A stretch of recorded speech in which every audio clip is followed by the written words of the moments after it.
Hey folks, you're. Hey folks, hey folks, hey folks, hey folks, hey folks, you're.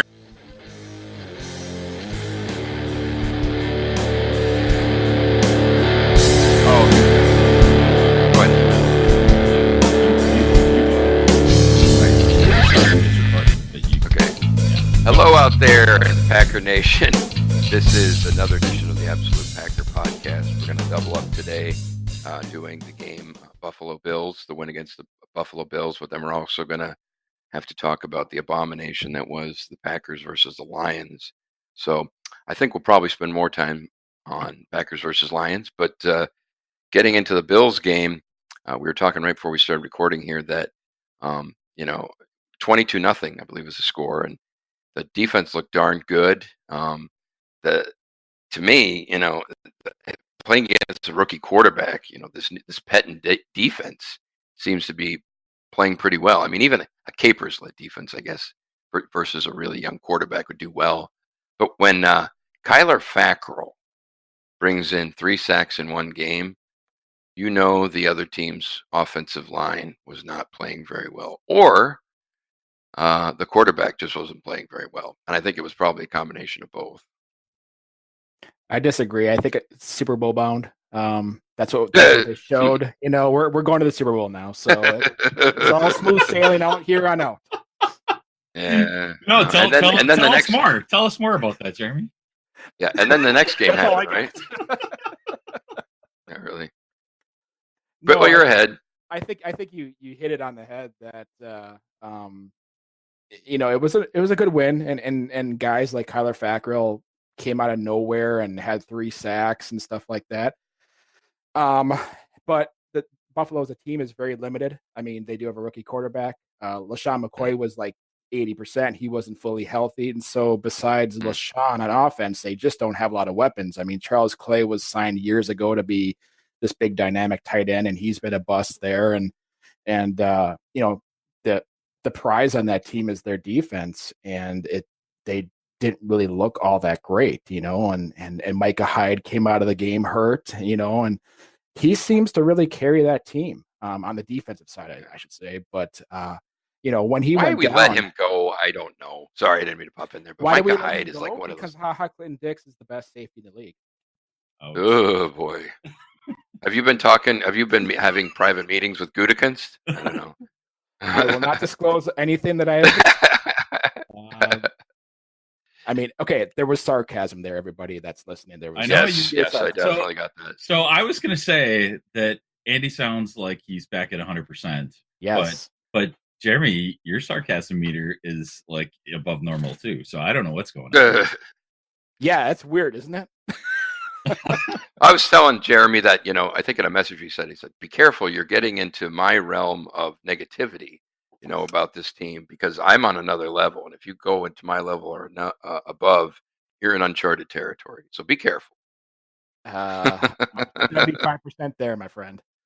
All things. In terms of me being back, actual health, from all that stuff, I don't know if I'm 100, but I'm probably... I bet I'm 80%. But what's funny is I still don't know how you got to pack on about 50 pounds yet.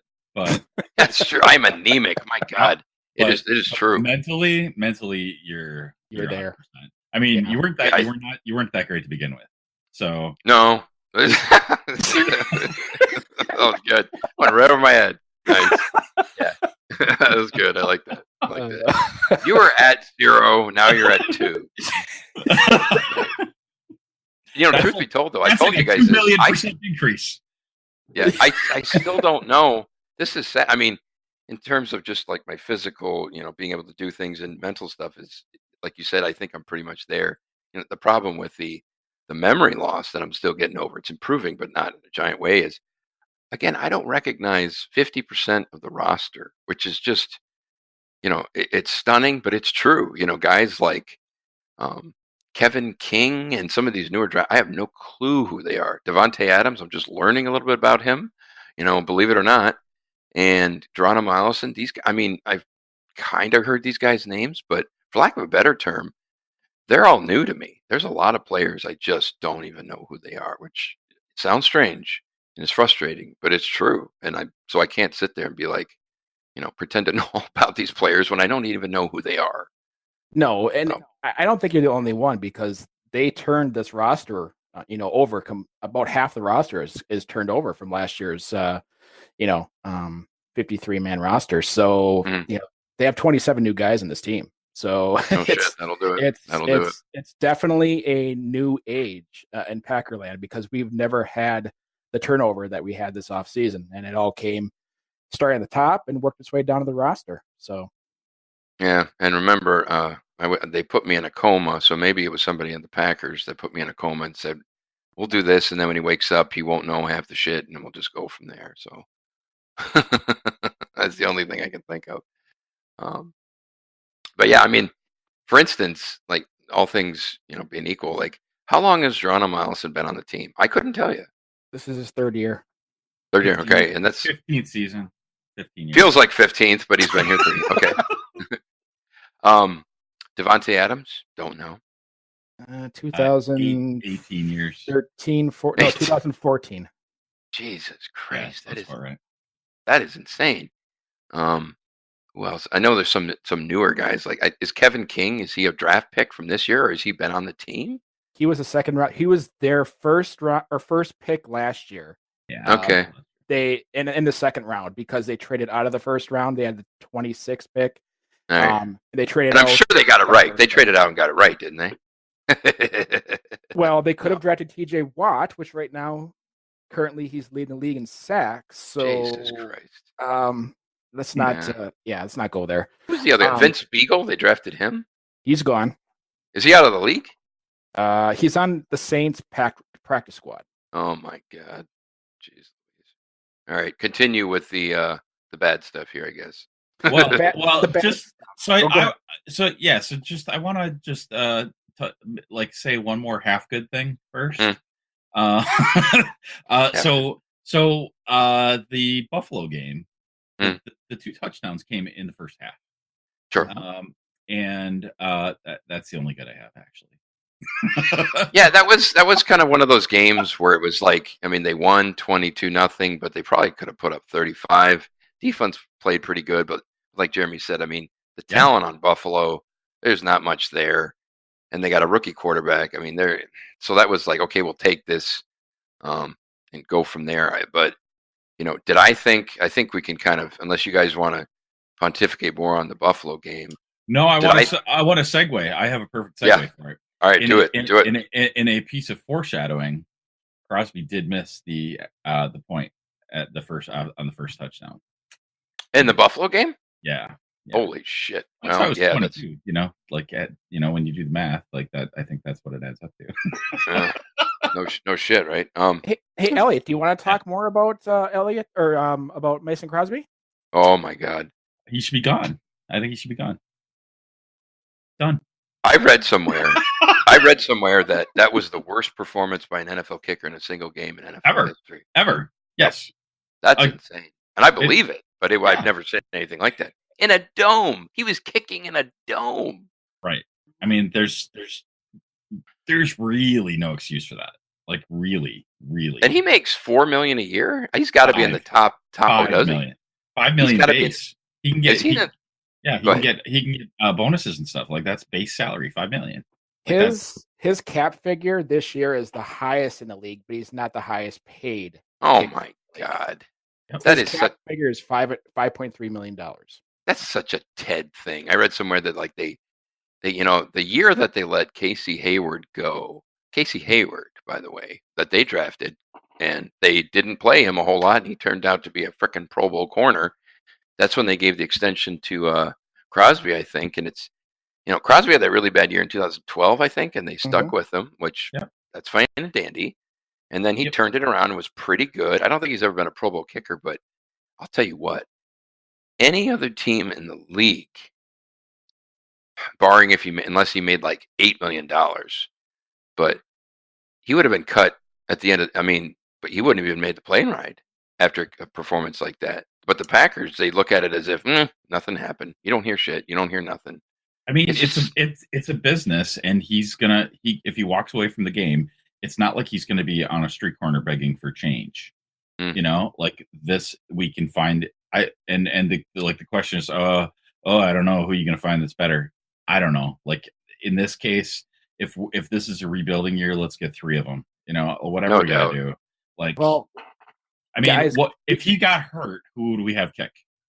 If he got hurt, he gets cut off at the knees. We would have to have somebody go out there and kick, right? Kyler Fackrell. So whoever that dude is, I don't know. Let's get him out there now. Like anybody can go out there and miss 4 out of 5. Okay, guys, I'm going to bring a little perspective here. Remember 2015? He at the time he was the most accurate field goal kicker in NFL history. Crosby? So you're talking about a guy who at one point in time, it was a short time, but he was the most accurate kicker in NFL history at like 84%, whatever it was. And he had one bad game. And I have bad days at work. Today was a horrible day. And wait a minute. I was under the impression that you made like human level salary. Are you telling me that you also make $5 million a year? Because I don't make $5 million a year. I'm not going there. This is not a show to talk about my salary. That matters. Like that's a big deal. That's a big deal. Yeah, this is a big boy league. But go ahead. Yeah. No, you're right. I mean, salary is commensurate with performance. I get that, but he had one bad game, and I will write it off right now because this team has bigger issues, bigger fish to fry than their kicker. And I'll give you that. Sure. How about if we fry all of the fish? Let's fry all of the fish. I just want to put everything into a fire pit and start completely over. Tomorrow, let's fry all the fish. Tomorrow's Friday. Let's just put them on the grill and smoke them up. I mean, do it. I'll tell you what.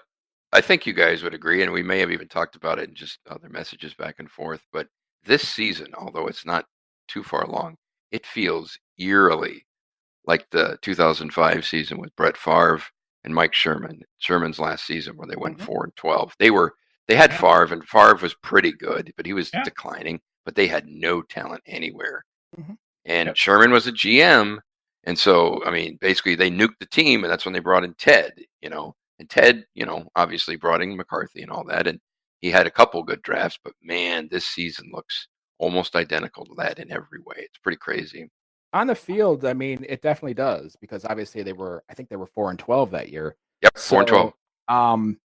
There are parallels there, but we have to remember too that when Mike Sherman took the GM position, he was handed that position when Ron Wolf retired, and one of the dumbest things I've ever seen in my life. No previous experience as a GM in his career. He was pretty much a position coach his whole career up until he became the head coach of the Green Bay Packers. And I think Ron Wolf did that, to be honest, to give him the GM thing as just a big FU to Holmgren. Because I'm serious. He had to have, because that was only a few years later.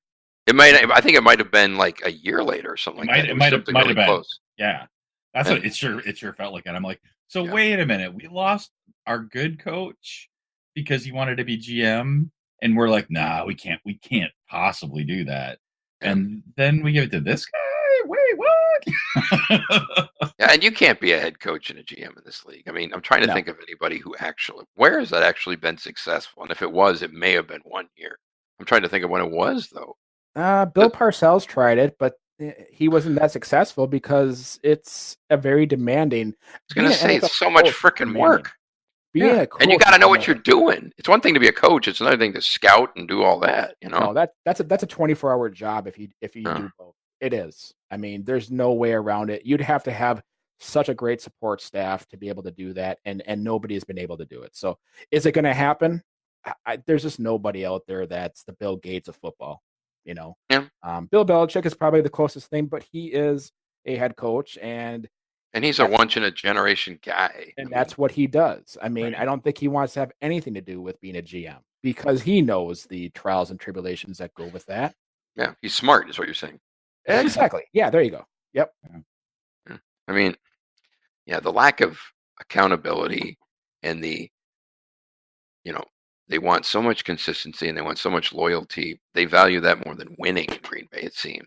I'll give them that. After the 4-12 year with Sherman and Favre, they did kind of can the whole thing. There was some accountability there, but I'm trying to think if this team, say this team does go 4-12 or 3-12-1 or whatever the hell it is. I'm trying to think of a circumstance where they gut the whole thing, and I mean blow it up. They get rid of Gutekunst, Ted's gone, Mike Carthy's gone, everybody's gone except Mark Murphy. And no, I wish Mark Murphy would fire himself, but he won't. It would literally have to be like that bad. Like it would have to be like 4 wins, and even then, I don't know. Like blowing the whole thing up, there'd be changes, but it wouldn't be wins. It would be inside the locker room. You'd have to have a Jimmy Butler moment go on here, where Clint Dix walks in and says, "You know what? I'm the best safety since whatever. I deserve to be paid the highest paid safety in the league." Right. And guess what's going to happen? That locker room is going to boil over. Yeah. Could be some of that. And how many guys have checked out on McCarthy? I mean, who knows? I mean, for all we know, Rodgers has checked out on McCarthy and did years ago, But I don't know. How far is Rodgers? And this is all just conjecture, but is Rodgers, is he going to Murphy? Is he going to these other guys? And he's saying he's becoming the Favre in the latter part of his career. Maybe he's not, maybe he is. But if I were Rodgers, I'd be like, this is bullshit, straight up. This quadrilateral of authority you guys got is a joke. And Gutekunst looks like Ted 2.0. Maybe Murphy told him to be Ted 2.0. It's stupid, Yeah, I get that. And there's again they brought in what was it, Jimmy Graham? Did they bring him again? Pardon my memory, but did they bring him in last year or this year? No, this year, first day of free agency, they brought Jimmy Graham and Muhammad Wilkerson in. Why in God's name can you not find a way to get Jimmy Graham more involved? I'm not saying he's like Gronkowski. He's obviously slowed down a bit, but he's a big target with a lot of offensive experience with Drew Brees, for Pete's sakes. The guy has 3 catches or just something ridiculous. It's like McCarthy is just, I don't know. I don't understand how you can have a guy like that and you can't utilize him, but that's just right. me. I mean, and you went into the offseason and spent all this money on him. And the problem that I have with McCarthy is his offensive playbook.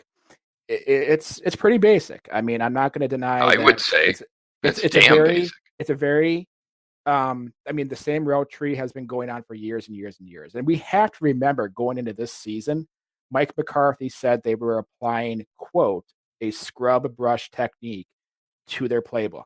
And I can guarantee. The hell does that mean? I can guarantee you that has not happened.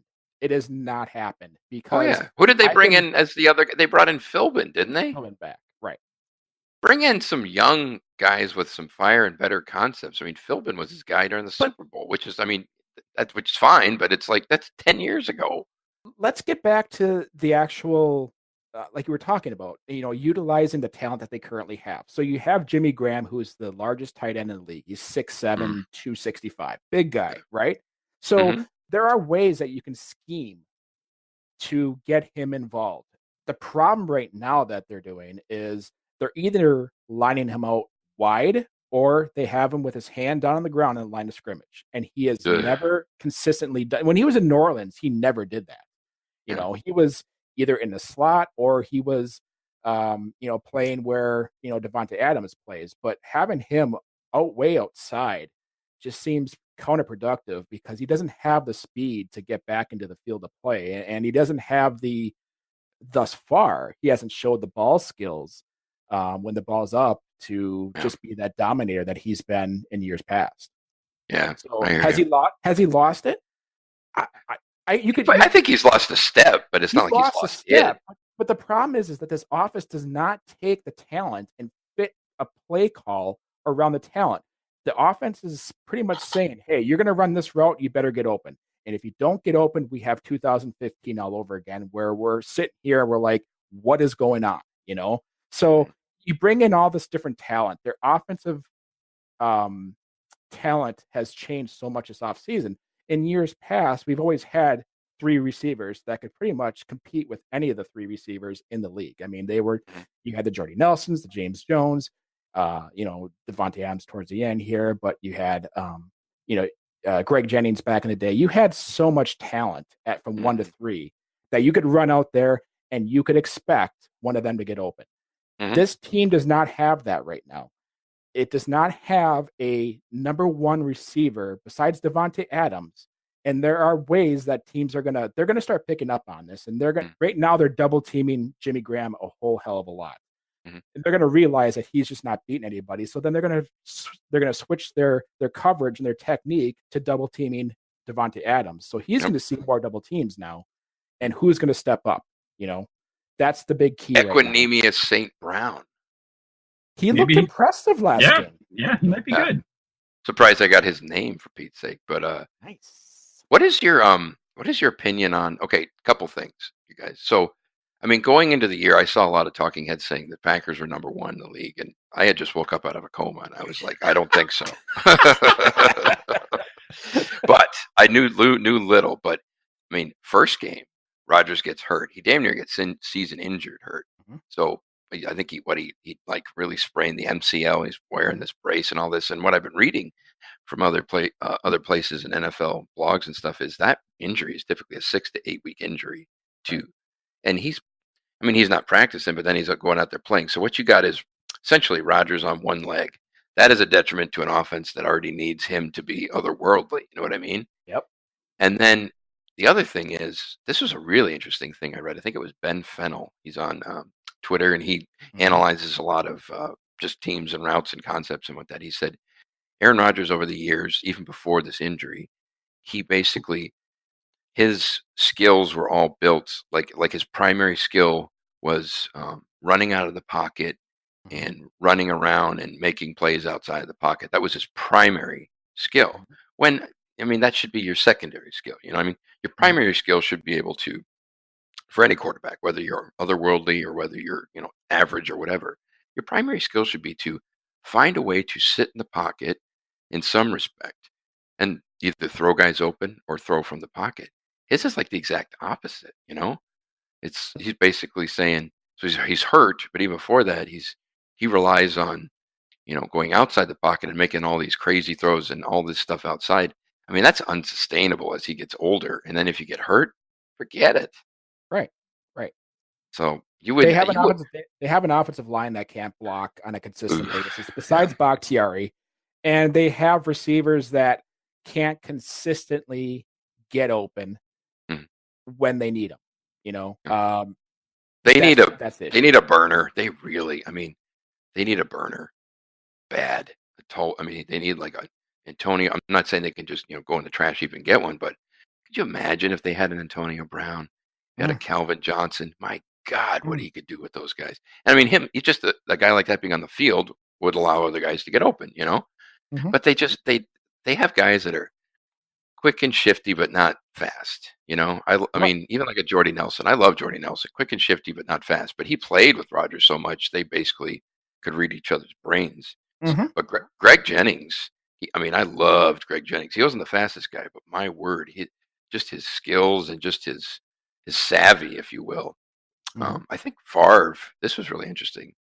I know Greg Jennings is like a little pissant bitch now for whatever reason, but in his prime, he was, but Favre said, because they drafted him in 2006, he said, Greg Jennings is the most NFL ready wide receiver I've ever seen as a rookie. I remember him saying that about Greg Jennings. You're like, damn. And he was drafted out of what was it, Northern Michigan or something like that. He wasn't drafted to big college, but he was savvy as shit.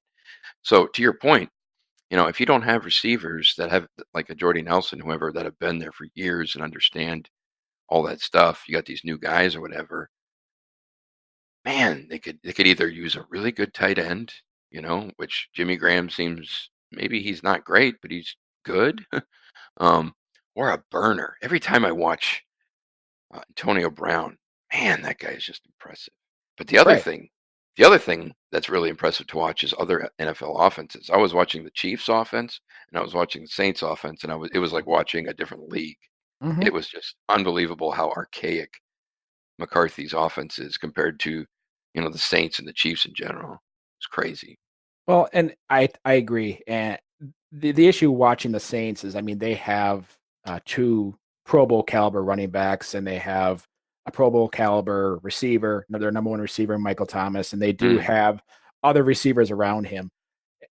The problem in Green Bay is we don't have that. But what we do have, and we're not utilizing because we're coming out of the gate down 24-0 and 20-0 and 28-10, is we do have a running game that is underutilized in every aspect. When you it's have pathetic. When you have almost a 70-30 pass to run ratio, I can guarantee you in this league that will not work. In 2011, after we won the Super Bowl, we were 15-1. We had the best offense in the league, but we also had the worst defense in the league. And that didn't get us anywhere because once you get to the playoffs, offense doesn't take you over the top. Defense keeps you in. But right now, it's just so mind-boggling that Aaron Jones is not seeing the ball. I was just going to say that. Even Jamal Williams is not seeing the ball enough. Aaron Jones right now is your best running back. You have a deficiency on this offense that is just screaming for somebody like Aaron Jones to get the ball and say, hey, run, get a touchdown. And the fact that he didn't even play a snap in the second half until the last 30 seconds is asinine to me.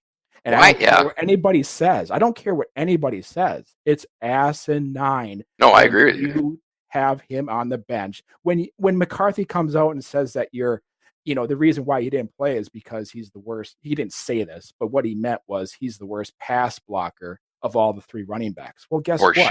Guess what? He's your best player. So I think behind Rodgers, he's your best player. Wouldn't you say?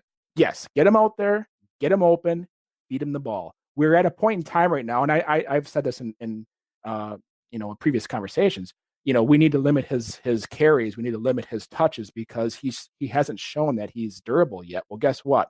We don't have that luxury right now. Yeah. If we don't turn it around because we got San Francisco, we got the bye, and then holy hell. All right. Break it up. No, I'm going to be devil's advocate to the devil's advocate because I feel like I came out of this like really, really negative, but we're still only a game out, right? And in the division, and the Bears could totally lose, and we can totally beat San Francisco, and the Vikings are probably, they're favored to beat Arizona, but I mean, technically, Minnesota's third in our division and Arizona's third in their division. I think it's, those games where the odds are tilted in, one team's favor so much when they're really not that much better. I feel like those are the games that flip. So Minnesota could lose. And so all of a sudden we're on top of the division and we're like doom and gloom saying everybody should be fired. No, I hear you. I hear you. But here's the difference, though. You have an NFC right now that the best team is the LA Rams. They're 5-0. You have the Saints 4-1. So if we get into the playoffs and we're anything but a number 1 or number 2 seed, that means we're going to get waxed. Going on the road to play the Rams, possibly the Saints, possibly somebody else, that comes out of nowhere. We are a team right now that needs to have home field advantage. So right now, every win is the epitome of what we should be expecting and what the team should want. I mean, we're going to need at least 12 victories to get probably a number 1 or number 2 seed. That's a given. Does this team have that ability to do that? I firmly don't believe that. But, could we be a 10-win season or a 10-win team? You bet we could. But that's going to get you maybe a 3 or 4 seed. It'll get you a wild card game here at Lambeau, and then you're on the road for the rest of the playoffs. True. So, you're right. It's a 16-game season. We've only gone 5 into it. We have 11 more to go. There's so much that can happen. But home field advantage, if you're talking about the playoffs, you have to shoot for home field advantage. You have to want that. And we have the best home field advantage besides a 12-man out in Seattle in the NFL here because of the weather and the field and the conditions and stuff like that. It is a unique experience. So we really need to have home playoff games here if we truly want to get to the Super Bowl. I agree with that. Here's the other thing. To your point, Elliot, it's like we are being kind of Debbie Downer, but at the same time, I look at it like, and I know Rodgers is hurt. That's definitely not helping things. You basically got 2/3 of Aaron Rodgers, and I consider Aaron Rodgers, I don't know what you guys think, but he's the best player in the league, He might not be, not the best quarterback, he's the best player. He's got to be healthy though, and he's starting to decline because he's 34, but he's still the best player in the league. And if what's weird is if you have the quote best player in the league, and I'm talking about even seasons before this, not necessarily this season, because he got hurt in the first half of the first game. If this team tends to struggle with the best player in the league on offense, maybe not, they'll get to the playoffs, but I mean, they should, with the best player in the league, they should be doing better than they are. You know what I'm saying? I think just straight up, that's kind of the way I look at it. I'm like, you got Aaron Rodgers, how bad is your offense? If you can't if every not game, but there's so much offensive, stuff that's going on game to game that's belabored by this team. You have the best player in the freaking league, and every offensive trip is just, it's like hard to watch. You watch teams like Drew Brees, or you watch the Saints with Drew Brees, or the Rams or Chiefs or teams like that, and they're making it. I'm not saying they're making it look easy, but they're way ahead of us, and they don't have the best player in the league. I never quite understood that with McCarthy and everything. Everything is so labored with the best player in the league. It's not good. It's not a good look, and it's just not sustainable, for Pete's sake. You're right. I mean, but he was injured. Well, late last year, I do know. I mean, I didn't know this when I woke up out of the coma that he had broken his other collarbone, and he hurt himself earlier this year. But I'm even talking.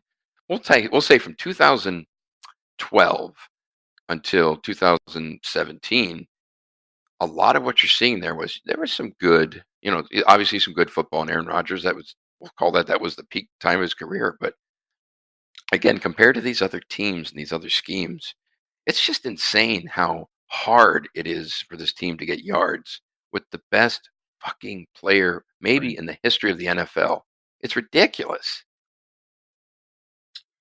Yeah. And that's an indictment on McCarthy, period. So maybe a little bit on the GM for not having talent, but at the same time, they don't scheme anything. That's so. Should we pack it in? How much? No. How much are you getting paid to go to the game on Monday? Me? None. I know what you're saying. I mean, yeah, they still got to play the game, and every given Sunday and all that, and they shouldn't go 15. I'm not saying they're going to go 15-1 every year, but again, I look at a team like, again, the Patriots. Are the Patriots, are they different from us in many ways? Yeah, but they have a really good quarterback. He's getting old. He's been with his coach forever. But their offense, even today, I'm not even kidding you. Their offense looks miles ahead of the Packers, which is just not a good look for the Packers. Yeah. That's the best way to put it. So that part I totally agree with. I feel like every team, whether we win or not, they come and they are able to play, like even Buffalo. They came and I'm not going to say they played their best game, but given the circumstances, they at least for the first half, they came, wanting to play at least. And like they at least did some homework. I always feel like, and that was the most lopsided game we had. Every other team, they were either killing us in the beginning or killing us all the way through. So, and they all seem like they understand the players we have on our team, and they make adjustments, or they just come out of the gate ready for that, like they already played us. And it seems like the Packers go out there and feel like they're surprised that they're playing the team they're playing. I agree. That's a good way of putting it. I agree with that. And here's the interesting thing, another interesting point. So you got Mason Crosby, who couldn't kick his way out of a paper bag this last game. I mean, let's put it this way. I don't know if he completely lost that game, but he damn near did. But then you look at Rodgers, who never would fumble early in his career. He had 3 or 2 fumbles, at least 2.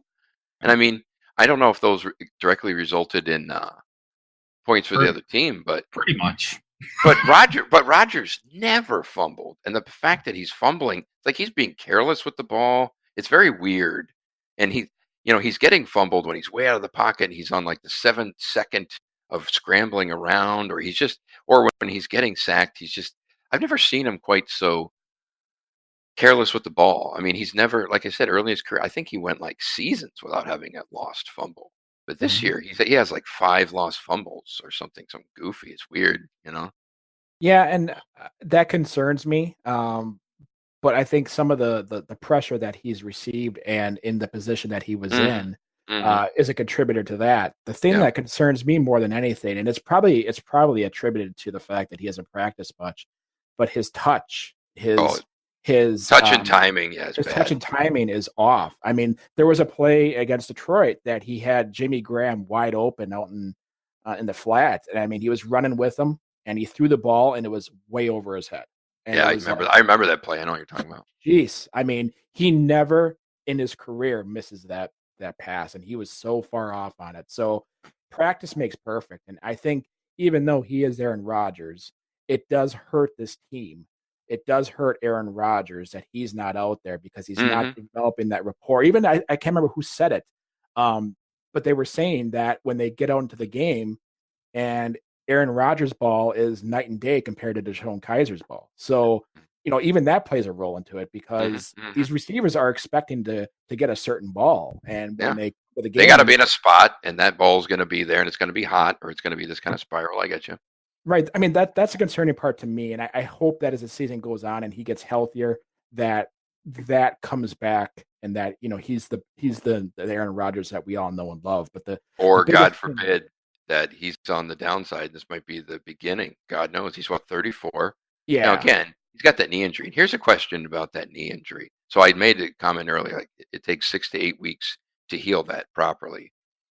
I'm wondering why the Packers aren't doing the right thing there because they just gave him a boatload of money. You don't want to ruin the guy's career or throw your money down the tube. And part of what I'm looking at there is they got this big brace and all this, and I'm just looking at, I'm like, shut him down. Season will be over, but it's like, to me, I really think the Packers as an organization, including McCarthy and the team itself, is like, if we lose Rodgers and we shut him down, they might win one game. Yeah. They're that bad without Rodgers. They're fucking Cleveland Brown territory without him. So it's like they're desperately trying to keep him in these games. No. So you can't say that anymore. We have Aaron Rodgers and we have the same record as the Browns right now. Yeah. But he's hurt. I mean, he's playing. What I'm saying is he's playing hurt. He's got a big ass brace and he's basically on one leg. And it's like, again, most teams, I don't know about all, but if you have an injury like that, and it takes 6 to 8 weeks to recover, but you're throwing him out there every week. He's doing limited practice, but you're still throwing him out there in game every week. The chances of him making that getting hurt even worse is way up. Right. It's just odd. And actually, I heard he had a setback today. He was about to get. Yeah. Yeah. So now he's going to have that larger brace that he had on first. He's going to be putting that on again this week, which is going to limit his mobility and his flexibility in his lower body. So, we're back to square one. That Rodgers, I don't get this. And, this maybe it's the fault of the offensive line too, though. But you remember the fourth quarter of the Chicago game, through those 3 touchdowns, he was thrown out of the pocket and he was throwing darts, He was in the pocket. He was not running around anywhere. Now, the offensive line has to hold up their end of the bargain, and for the most part, they did. But they have got to find a way to get Aaron Rodgers in we'll call it the latter part of his career, to start working in the pocket. I guess the problem with that is if you don't have the offensive line to do it, and the minute they snap the ball, there's pressure. You can't do that. And right now, the right side of the line is shit. When they snap the ball, there's immediate pressure from the right side. So it's like he can't. Right. And I was really hoping you were going to tag on to this, but you mentioned the second half against the Bears. What did we do so well that allowed Aaron Rodgers to pretty much pick apart a defense that in the first half was freaking killing us? Oh, my God. To the second half where he was God. It was, they put him in the shotgun. It was a 1 or 2 step drop. It was a 1 or 2 second read, and they threw the ball right away. So they didn't even get the chance of the defense to set up or even get to Rodgers. They were getting rid of the ball. So that the fact that they haven't even used that since that fourth quarter was amazing. I mean, that was an amazing football, mostly because the guy was playing on a really bum knee, and you throw 3 touchdowns in the fourth quarter against a division opponent that knows you pretty well. I need to rewatch that quarter. That was freaking awesome. But what were they doing with him? They weren't having him roll out. Exactly. They weren't having him move around. They got to keep him in the pocket. They got to find a way to. Again, it's like that Ben Fennell thing where he says Aaron Rodgers right now is focusing more, and he seems to be better at just scrambling and making all these, outside the pocket plays, which is fine and dandy. But at some point, say he's 39, he ain't going to be doing that. They're going to be plowing into him. He's got to, at some point, be like a Tom Brady, where you sit there in the pocket and you make those throws, and you become more of a timing quarterback. But the guy can throw darts anywhere, Right. So I hope they do that. I don't know, but who knows? Well, I think if McCarthy had an epiphany, he would look back at that second half against the Bears and realize how successful we were and how successful Rodgers was in a very set environment where it was pretty much get the ball, throw it right away. Quick, short passing, timing. It was a perfect art. It really was. Yeah. How much did they run the ball in the fourth? I can't remember that. Did they run the ball a decent amount, or was it just throw, throw, throw? It was pretty much throw. Okay, that's what I figured. I mean, if you got to get 3 touchdowns, yeah. Yeah. And McCarthy, when he gets down 20-0, he's going to pass the ball. So, yeah, no doubt. Yeah. But let's get back to the Detroit game. Let's talk about. Do we have to? We talked about the Buffalo game, and we have to talk about the Detroit game. It sucked, and I think a lot of fans came away from that game very distraught, and I'm sure a lot of them on Monday, called in sick to work and at home playing PlayStation and trying to make the Packers what they want it to be. But okay, why are you spying on me? That's what I want to know. That, Jerry, nice. That's creepy.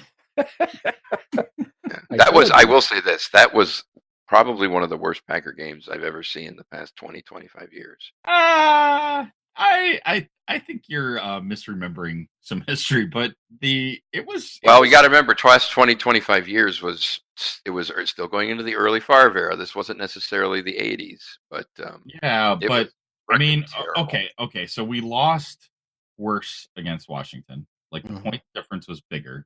We didn't have a complete collapse of our field goal kicker, and Detroit. They brought it. The mistakes were made by the Packers. The fumble, like that. Some of those fumbles.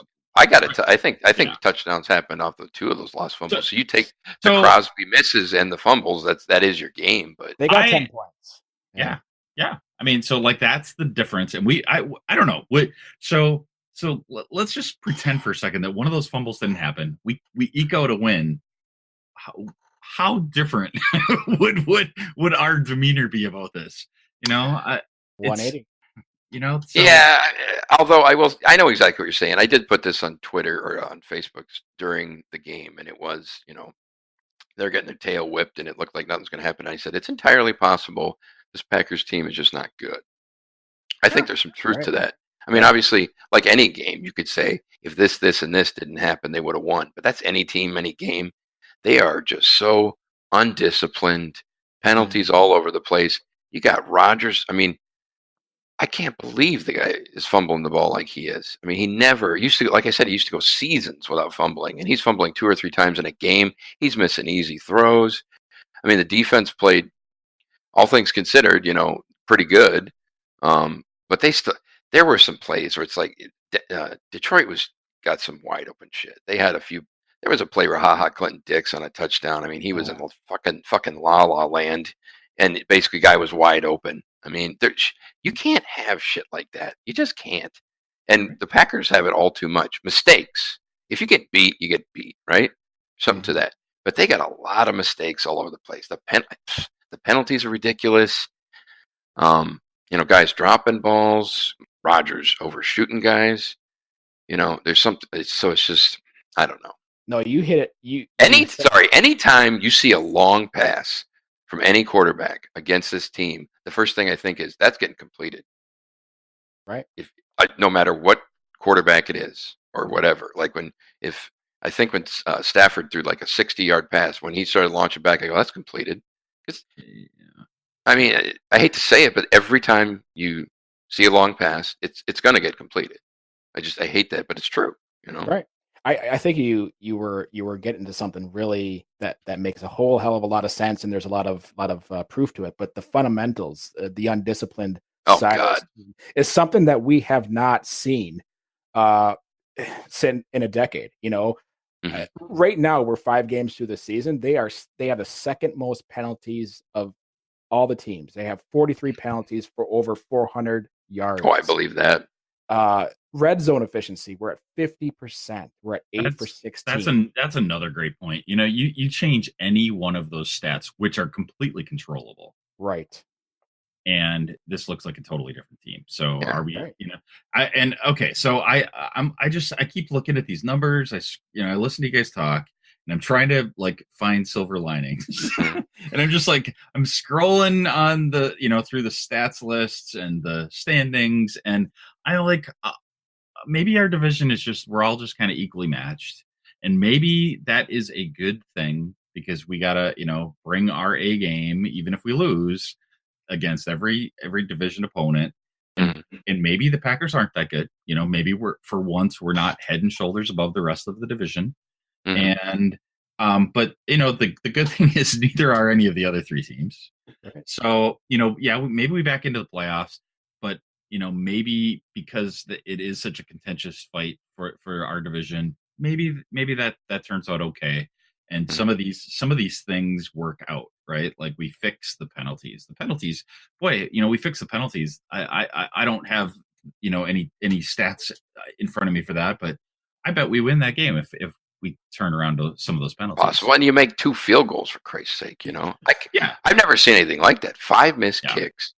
Yeah. Like I said, it had to have been the worst in the basically kicking performance of all time. Just and crazy. I'm not a big believer in the whole momentum thing, but once you feel like you're kind of going down the toilet, it's hard to, here I am sticking up for the guy I just said should be fired, but it's hard to go out there and really be super sure of yourself and positive in that sort of environment when everybody else is negative on themselves. So here's another thing. I mean, those are all good points. It is a week-to-week lead and all that, and I mean, any given Sunday. One thing that is it's just been proven true over I think the entire tenure of Mike McCarthy is his teams always start out slow. I'm trying to think of the last time the first 4 games they were 3-1 or 4-0, or the first 6 games they were had they've always started out slow. And is there a way to change that? Well, they generally finish fast, but it's it's always been that way, and it's got to be coaching if it's just consistently that way. Well, it's funny because I always blamed it on the preseason and the fact that our starters weren't getting a lot of reps out there. But I read I think it was ESPN. They were talking about the LA Rams, and none of their starters played a snap in the preseason, and they're 5-0. So then that just threw my thinking right out the window, and I'm like, okay, if they can do it, there's no reason why anybody else can't. So the whole CBA thing kind of really screwed teams up because it only limited them to 20, I think it's 25, 26 full contact or padded practices in the off or before the season started. So it didn't prepare teams for the big time. And that's why you see a lot of teams, as if you watch ESPN, they say, oh my God, the Patriots, they're 0 or they're 2-2 or 1-2. They're not going anywhere. Are they in trouble? And then all of a sudden they just, win 8 out of their last 9 or whatever it is. So, the whole CBA thing in 2011 really screwed up because it's a good point. It really limited teams' abilities to improve in the offseason because if you're just throwing the ball around, like you were talking about, Andy, previous to your little episode here, but you were just saying, guys just throwing the ball around like little pansies. That's not going to improve you, and it really won't. You have to go through these almost game, what's the word I'm looking for? Game reps. Game reps in practice that are very reminiscent of being in an actual live action game. Yeah. And you're not able to do a lot of that in pads. And it's different. I mean, if you ever had pads on and you didn't, football is a completely different game with pads on. So it is very. I play golf. Yeah, there's not a lot of pads there. No. There's a lot of hoity-toity stuff, is what it is, really. But that's pretty much what training camp is now. You know, it's pretty much Mhm. what it is now is you're trying to build the back end of your roster. Your starters are guaranteed pretty much to Mhm. make That's a good it. point. You're worrying about your second and third stringers, and that's who get the majority of the reps. That's who get the playing time, and those guys don't even make the team. You know, for the most part. Mhm. We're talking about 90 guys that we go into training camp, and we Yeah. end up with 53. Yep. And those 47 or the 37 guys that we cut are playing a lot of snaps in the preseason. Mhm.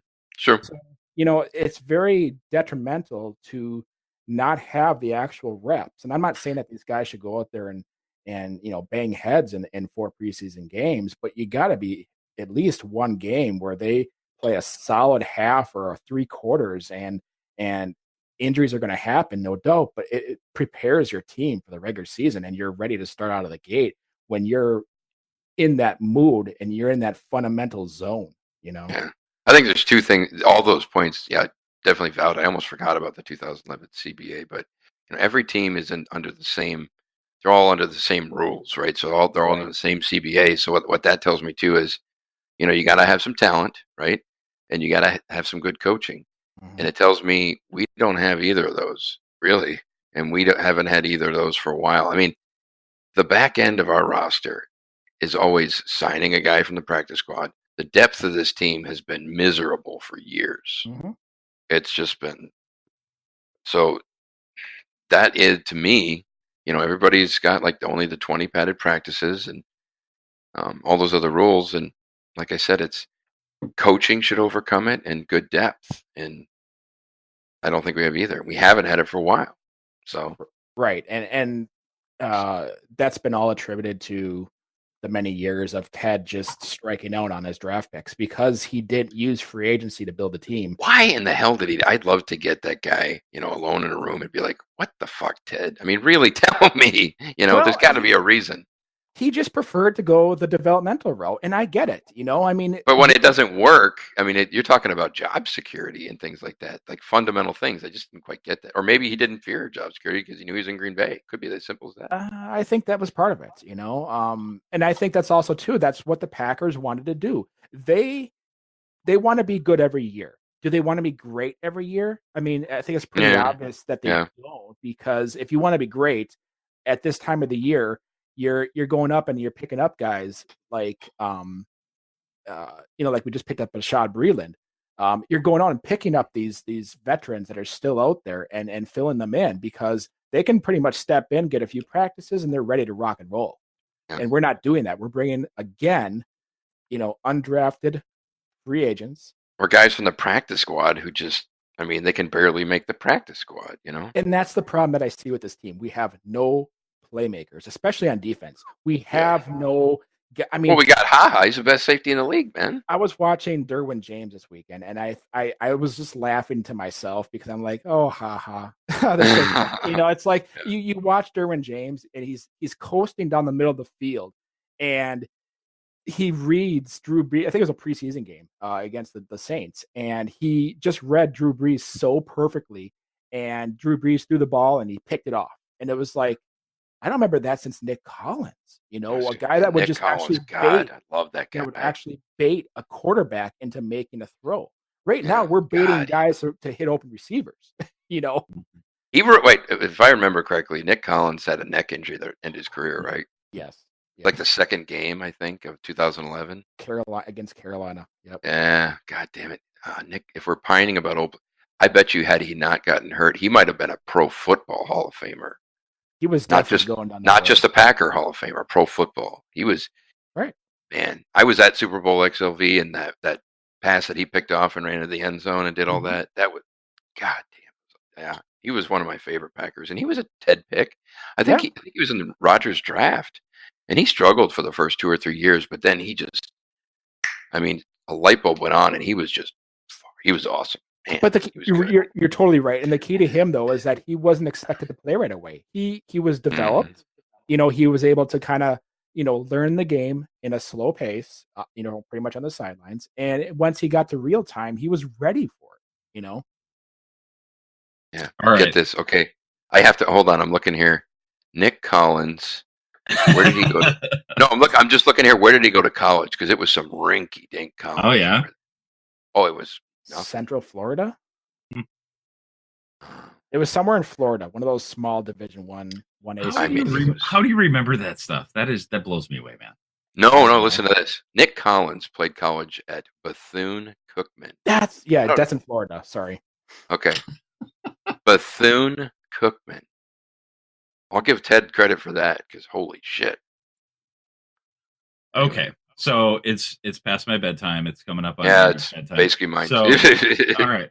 So I feel like I've gone back and forth and back again on this. So I just want like no big commentary, but I would like to ask each of you: is it time for relaxation or is it time for evacuation?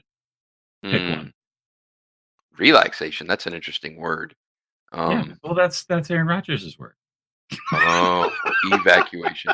I mean, I hate to say it's how the season kind of plays out, but I mean, it kind of does because maybe there are some guys that are going to develop. You know, we're still going the Ted route, but right now, the way I see it, it's pointing more towards evacuation. This season, like I said, it seems so eerily similar to 2005, which was basically a disaster.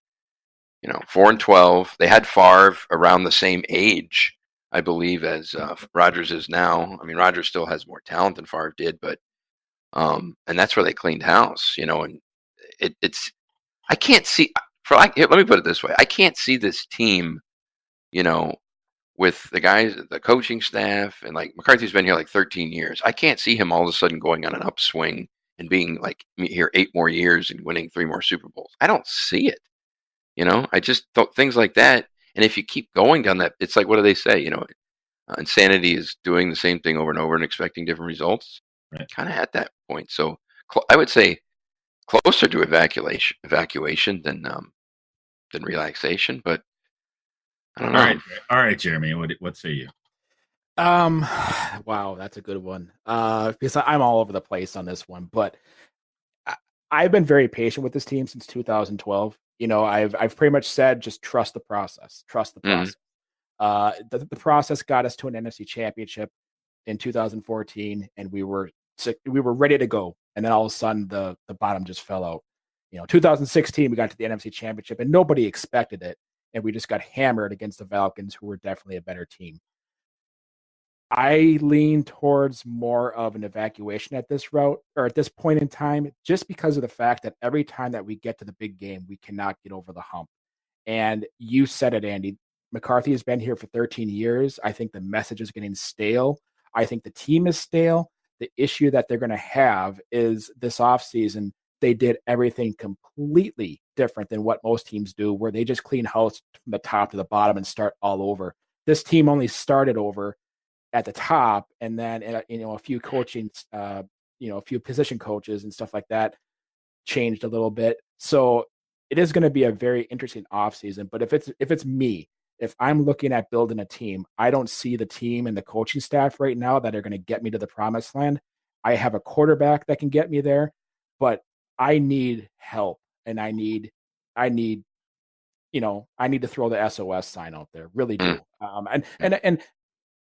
I know a lot of people are saying, Packer fans just doing the typical old thing where they go off the deep end and whatnot. But I have seen more this year where players on the field and even off the field just don't give a damn. I mean, Clinton Dix just came out and said that, we're done. I'm never going to be a Packer again. And Kentor Bryce has said, I'm not going to hit guys because I can't afford a fine. So that right there just shows or tells me that this team is lost, that players don't listen, that they're not buying in, that, this has to change. If Mark Murphy really wants to get involved and see this, he would be all about evacuating at this point and starting clean and knowing you have a quarterback that can take you to the promised land, but you need more team depth to get. And there is a short timeline. I mean, Aaron Rodgers, I don't want to say his prime time was wasted, but they didn't get it to another Super Bowl. And how many years has he got left? The clock is ticking, boy. Yep. So it's interesting because you guys are playing chess and I'm playing checkers. Okay, so you're looking, the next 5 seasons, and I'm on like a 1 week by week plan, right? So I think if we don't take care of business with San Francisco, I'm all about evacuation too. But I think we beat San Francisco. We go into the bye week. We have 4 super tough games. But even if we split on those, we could be on top of the division. And the rest of the season, at least the way things stand right now, it looks totally winnable. Yeah. So we have to play New England. I can't wait for that game. Yep. But I consider that that's what those next 4 and whatever. Like that's just my take on where things are at right now. Seattle's probably better than their record. Miami, I don't know. They could be better or worse. But New England's always tough. The Rams are on a run, right? So they're going to be tough games. There's no question. Those 4 games are going to be tough. And then Minnesota, whatever. Like we know that's tougher than it should be, but it'll be tough, right? But I feel like they could split on those next 4, right? So beat San Francisco, win 2 out of the next 4. They could be on top of the division, or at least they're second. So I'm not ready to evacuate, but if we lose this next one, man, we're at the bottom of the division. It's time to evacuate. Yeah. No, I hear you. I want to just bring up one last point. And this offseason is all about accountability. Mike Pettin talked about accountability. Mike McCarthy talked about accountability. Yeah. When does that accountability, when does it actually attain? When do we actually see it? When does this who hold needs to be people accountable? Mark Murphy needs to be held accountable because this quadrilateral authority that I call it is horse shit. Well, and it is his baby, and it's dumb. You're right. And before your little episode, Andy, you were the one that said that if the Packers do not get in the playoffs this year, that even if they get in the playoffs and don't win a game, that Mike McCarthy is gone. My little episode, is that what you're calling it? I'm just kidding. Go ahead. Yeah. It's like no. And that's why we didn't invite you for coffee. That's funny. No, keep going. Like I said, you got to be able to make fun of yourself. You got it. You got to be able to laugh at yourself. Exactly. No doubt. I think we're all cool with that. We're all the same path. But I mean, the accountability thing has to take hold sooner or later. We've been hearing accountability. I want to see it. I want to see guys like Dix who, guys like Aaron Nagler are just constantly defending, and I'm sorry, I just don't see it. It's a good point. I like Nagler and I follow him, but it's kind of odd. It's weird. But whatever. I love Nagler. I think he's got a really great attitude, and he's kind of got a good sense of humor about it. But there are some odd things that he does. But there are. I mean, Packer Rodney or Michael Rodney, he's the guy. Packer Rodney, I mean, the one comment that Nagler made today on Twitter was, if HaHa makes 32 out of 35 good plays, isn't that what you want? And I'm still trying to figure out where are the 32 plays. So, I just the accountability thing has to take hold here. I mean, Lucas Patrick filled in against Washington, got a holding call on his sixth play. It was jettisoned to the bench and didn't play another snap. So where's the accountability when HaHa Clinton-Dix lets a touchdown? And I sent that clip to you guys. It was a touchdown right before half against Detroit. That was that frickin' one I was talking about where he was just didn't even look like he knew what he was doing. And Kentrell Bryce on the one pass, and I think it was Golden Tate that caught the ball on the sidelines, and him and Jair Alexander are just tiptoeing with him and not even tackling him.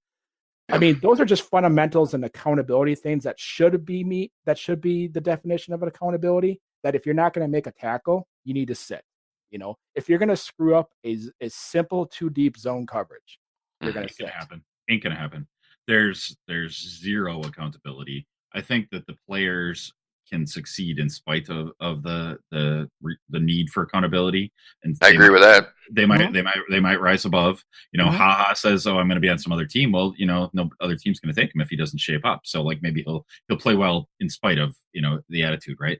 But it does start at the top, and Murphy, he's more focused on building up the whole Titletown district. Murphy's a clown. I'm sorry, you guys know how I feel about him. He's a clown. Well, I you know what? I held him up on the cover of Business Week, so like I feel like I'm a traitor in the midst almost. But I mean I would like to ask him face to face. Like, do you feel good about going after a solo entrepreneur to steal your internet domain name that you forgot to register because you're so good at business? That really. Hey, I bought MarkMurphyRules.com fair and square. No, and I mean, and the masterful spin of the media that just like follows every word the Packers say as an organization. It's almost like it's like Castro, you know, like it's like we're gonna kill the people in the media who don't just toe the line, and you know, maybe I'll get assassinated tonight, but there is no accountability. Nagler. I don't want to interrupt you, but this is big. But Nagler. Yeah, go ahead. I was going to say Nagler talks about all the time that McCarthy, they throw all these softball questions. He's all, you know, terse about. He would get annihilated in a big market. Annihilated. Mm-hmm. That is true. Yeah. He's not well spoken enough. Yeah. That is true. Yep. But he's a highly successful coach. He said it himself. And Crosby's a highly successful kicker. So there you go. I almost feel bad. And that's where we started. So I think we can end up on that. Yeah, I agree, boys. So all right. So last question, then we can call it quits. Is the San Francisco game a win? Yes. I think it can be a win. You know, I hate to say any given Sunday, but the Packers have every, you know, they can easily, you know, win a game. I shouldn't say easily. They could easily lose a game to any team in the league. They have to try a hell of a lot harder to win a game versus any team. Well, that makes sense. Nobody's going to be watching, so there's little pressure. If they lose this game, they're in deep shit. I'm sorry. You know, let's just put it that way. They should win it, but if they lose this game, they're in deep shit. Yeah. I'm holding out the last bit of hope that I have, and I'm on the bandwagon that they're going to win this game. It's going to be like 27-17. It's going to be a great game, and it's going to get everybody's hopes up right before the bye. Yeah, me too. I'm exactly 100% with that. I hope we're right, and that's. I think that's where we close it out. Dude, I agree, boys. Go Pack, go! Podcast. Cheer. I know, right?